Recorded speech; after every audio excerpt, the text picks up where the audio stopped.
Alors, le gaz de schiste, nouvelle aubaine ou futur désastre pour l'humanité. L'exploitation du gaz de schiste s'avère donc utile. Elle permet de repousser la pénurie énergétique à laquelle l'humanité s'apprête à faire face.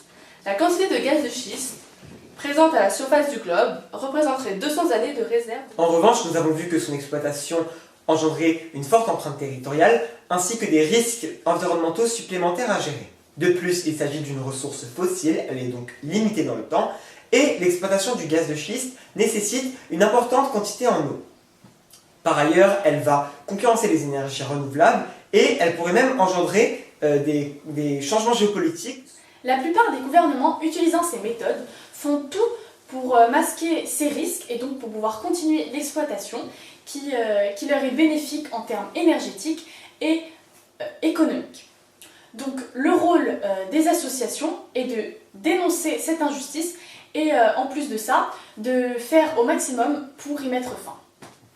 En définitive, beaucoup de dégâts causés par l'exploitation du gaz de schiste pourraient diminuer si des efforts étaient fournis, comme en veillant à la conformité des puits, en les regroupant ou en construisant des pipelines afin de diminuer les trajets en camion.